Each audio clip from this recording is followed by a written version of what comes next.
Bonjour et bienvenue dans cette formation à découverte de l'IA. Alors aujourd'hui, nous allons parler de prompt IA. Les IA sont maintenant utilisées plus que jamais. Alors, déjà, comme nous avons vu le jeudi passé, comment utiliser ChatGPT dans nos formations, etc., dans la rédaction de CV. Alors, meilleure réponse, mais comment? C'est-à-dire, ici, on va apprendre les basiques des prompts IA. Connaître les prompts pour mieux les utiliser. Donc ici,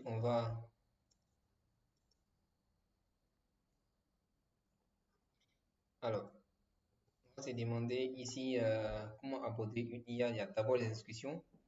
Les instructions ici, il peut s'agir essentiellement de la tâche à réaliser ou de l'action à effectuer par l'IA en question. Donc, il faut être vraiment direct quand on échange avec un outil d'intelligence artificielle pour que vous puissiez avoir les meilleures réponses possibles. Ensuite, il faut mettre des exemples, c'est-à-dire faire des exemples comme ici, établir une liste de 5 boosts en marketing commercial. Ça, c'est une instruction qu'on donne à l'outil pour qu'il puisse nous répondre.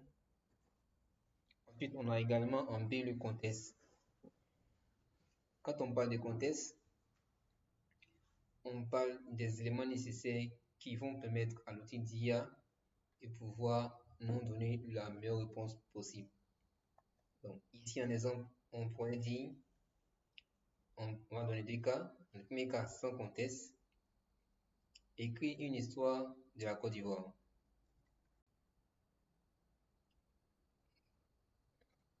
Donc ici, deuxième des choses, avec contexte, écrit une histoire de la Côte d'Ivoire lors de l'indépendance par exemple, pourrait mieux donner une réponse meilleure que celui sans contexte.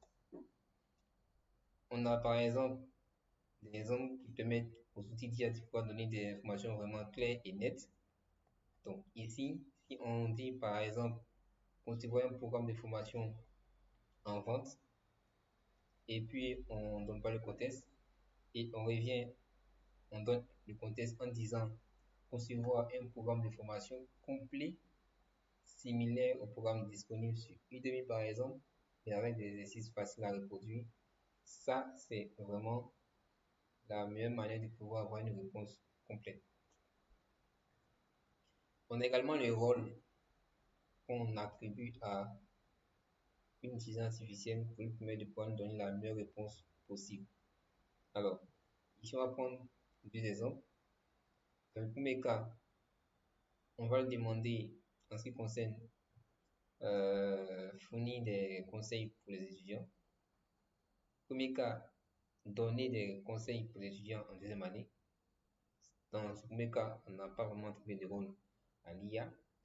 Mais dans le second cas, on va ici dire par exemple, en tant que responsable des étudiants en deuxième année de physique, donner des conseils aux nouveaux étudiants, ce qui est vraiment très approprié pour permettre une réponse vraiment claire et nette. On a la tonalité également.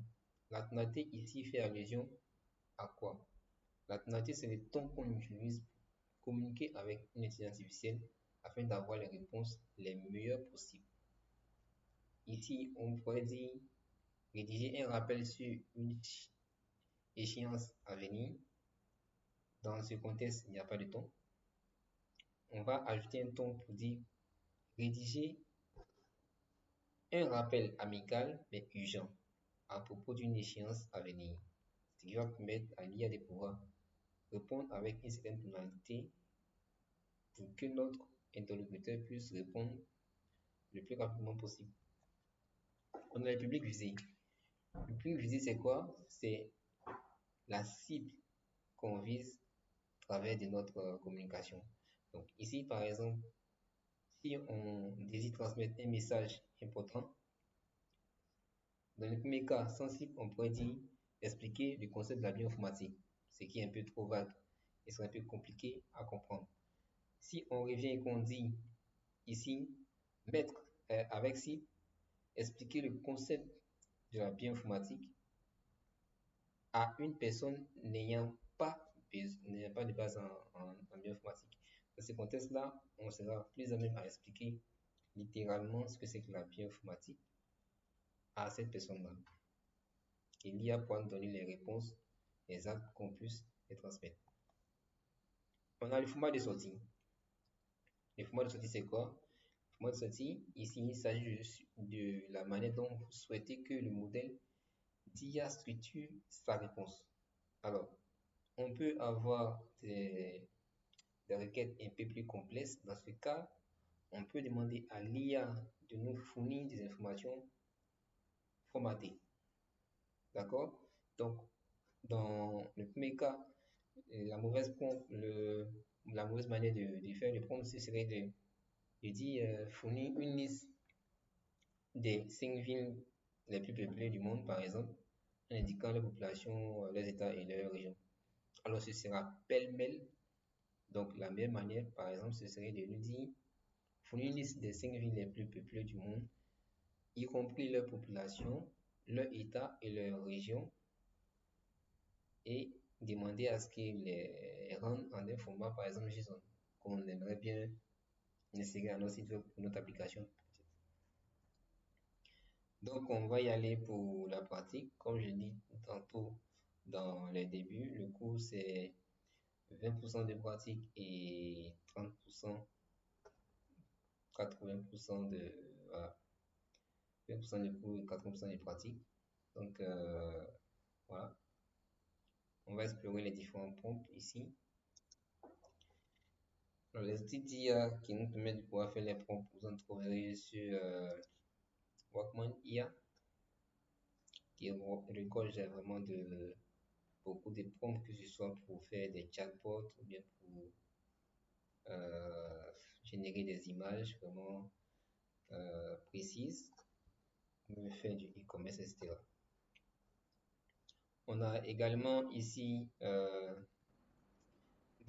ici vous avez les différents prompts, soit pour générer des images 3D, des images d'art, des images de business, etc., des chatbots, etc. On a également sur cette chaîne-là, ici, des prompts qui permettent de générer des plats quand même intéressants. Donc ça, il suffit de le copier comme ça, d'accord, et d'aller le tester. Donc ça, on peut le tester ici et on aura, voilà, ces réponses-là, vraiment des plats hyper réalistes, voilà. Donc, il y a également d'autres outils comme ici Microsoft Copilot qui permet également de générer des images ici. Donc le prompt qui est là, on l'a pris,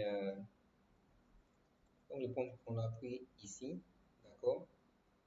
On copie juste ce qui est là et puis on vient, voilà, on l'a fait avec Copilot, donc on colle ce qu'on a copié, le prompt et puis voilà, on laisse rien le générer.